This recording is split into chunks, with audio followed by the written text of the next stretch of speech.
গেল মঙ্গলবার জাতীয় নির্বাচন সামনে রেখে নতুন ৩টি রাজনৈতিক দলকে প্রাথমিকভাবে নিবন্ধন দিয়েছে নির্বাচন কমিশন। এর মধ্যে রয়েছে মোহাম্মদ রফিকুল আমিনের নেতৃত্বে বাংলাদেশ আমজনগণ পার্টি। গণবিজ্ঞপ্তিও জারি করেছে কমিশন। যদিও ২ দফায় দলের অফিসগুলো, মাঠ পর্যায়ের কমিটি এবং কমিটিগুলোর কার্যকারিতা নিয়ে তদন্ত করে দলে নিবন্ধন দেয় নির্বাচন কমিশন।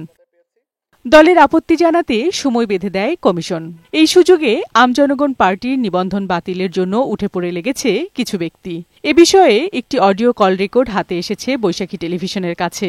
কল রেকর্ডটি মোহাম্মদ রফিকুল আমিনের একজন আত্মীয়ের ছত্রছায়ায় এবং আশ্রয় প্রশ্রয়ে থাকা ডেস্টিনি 2000 লিমিটেডের একজন সাবেক পিএইচডি ওবায়দুর রহমান হিরুর বলে নিশ্চিত হওয়া গেছে।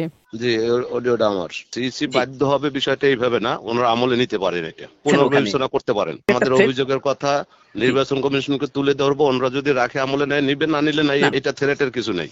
এই একই ওবায়দুর রহমান হিরু বর্তমানে দলের নিবন্ধন পেতে অনশনে যাওয়া আমজনতার দলের হয়ে কাজ করছে।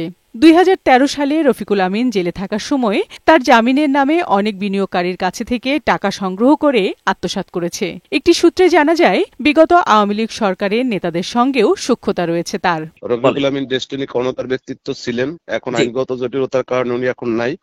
আমরা ডেস্টিনিতে ব্যবসা করার জন্য আসছিলাম, আমরা রাজনীতি করার জন্য আসিনি। তারেক রহমানের সাথে আমার সম্পর্ক নাই, রফিকুল আমিনের সাথে আমার সম্পর্ক নাই।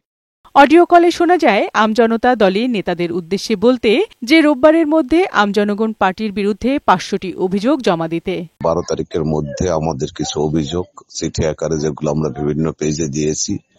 আগামীকালকে শনিবার, সবাই শনিবার এগুলো আপনার সামর্থ্য অনুযায়ী 10টা, 15টা, 20টা যেভাবে হোক যার যার অবস্থান থেকে রোববার সকালবেলা যেন পোস্ট অফিসে পোস্ট করেন। এখানে এক একটা চিঠি পোস্ট করতে সর্বোচ্চ 10 টাকা বা 12 টাকা লাগবে। আপনারা এই কাজটুকু করবেন, ইনশাল্লাহ আমরা সফলতা পাবো।